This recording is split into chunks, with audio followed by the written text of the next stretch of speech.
అక్కడ జన సైనికులు జనసేన పార్టీ కోసం పనిచేయలేదా? చెయ్యకపోగా వైసీపీ కోసం వర్క్ చేశారనేది నిజమేనా? ఉత్తుత్తి ప్రచారమా? అసలు డౌట్స్ రావడానికి రీజన్ ఏంటి? సొంత పార్టీ కాకుండా పక్కోళ్ల వైపు చూడాల్సిన అగత్యం ఎందుకు వచ్చింది? అలా చేస్తారన్న అనుమానం ఎందుకు పెరిగింది? ఎక్కడుందా పరిస్థితి? ఏంటా సంగతి? Let's watch. అవనిగడ్డలో జన సైనికులు ఎటువైపు మొగ్గారు? జనసేనకా వైసీపీకా? అదేం పిచ్చి ప్రశ్న. తమ పార్టీకి కాకుండా జనసేన కేడర్ ఇంకెవరికి చేస్తుందనంటారా? మిగతా చోట్ల ఎలా ఉన్నా సరే అవనిగడ్డలో మాత్రం ఈ ప్రశ్న వేసుకోవాల్సిందేనని ఆ పార్టీ నేతలు చెవులు కొరికేసుకుంటున్నారు. నియోజకవర్గ జనసేన నేతలు సైతం ఈ అనుమానం తొలిచేస్తుందట. ప్రధానంగా జనసేన అభ్యర్థిగా బరిలోకి దిగిన మండలి బుద్ధప్రసాద్ వర్గమైతే విపరీతమైన ఒత్తిళ్లో ఉందంటున్నారు.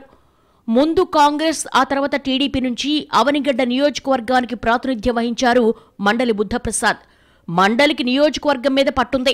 అయితే పొత్తుల్లో భాగంగా అవనిగడ్డ సీటు జనసేన కేటాయించడంతో బుద్ధప్రసాద్ టీడీపీ నుంచి జనసేనకు మారి మరీ పోటీ చేశారు. దీంతో ఆయనకు స్థానిక జనసేన వర్గానికి గ్యాప్ వచ్చింది. ఆ గ్యాపే ఇప్పుడు కొంప ముంచేస్తుందేమో అన్న భయం వెంటాడుతోందట. బుద్ధప్రసాద్ టీడీపీలో ఉన్నప్పుడు టికెట్ జనసేనకి ఇస్తామని అధిష్టానం క్లారిటీ ఇవ్వడంతో ఫేస్బుక్లో ఆ పార్టీతో పాటు జనసేన జన సైనికులపై కూడా పలు విమర్శలు చేశారు మండలి. టికెట్ తనకు ముఖ్యం కాదని, తనలాంటి వాళ్లు రాజకీయాలు చేయలేరని, అధికారంలో ఉన్నప్పుడు ప్రజలకు సేవ చేయడం మాత్రమే తనకు వచ్చంటూ భారీ స్టేట్మెంట్స్ ఇచ్చారాయన. సీన్ కట్ చేస్తే పవన్ సమక్షంలో జనసేన కండువా కప్పేసుకుని అందరికీ ఝలకిచ్చేశారు. టీడీపీకి అవనిగడ్డ టికెట్ కేటాయించకపోతే రాజీనామాలు చేస్తామని బుద్ధప్రసాద్ వర్గం అల్టిమేటం జారీ చేసి రాజీనామాలు కూడా చేసి జనసేనను ఇరుకునబెట్టింది. ఈ వరుస వ్యవహారాలు బుద్ధప్రసాద్కు స్థానిక జనసేన కేడర్కు దూరం పెంచాయి. ఆయనకు టికెట్ ఇవ్వవద్దంటూ పెద్ద ఎత్తున జనసేన నేతలు నిరసనలకు దిగిన పరిస్థితి.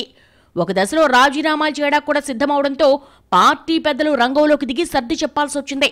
ఈ సమయంలోనే ఎన్నికలు వచ్చేయడంతో తనతో పాటు ఉన్న టీడీపీ కేడర్తో పాటు కొంతవరకు కలిసొచ్చిన జనసేన కార్యకర్తలతో బుద్ధప్రసాద్ ఎన్నికల ప్రక్రియ ముగించేశారు.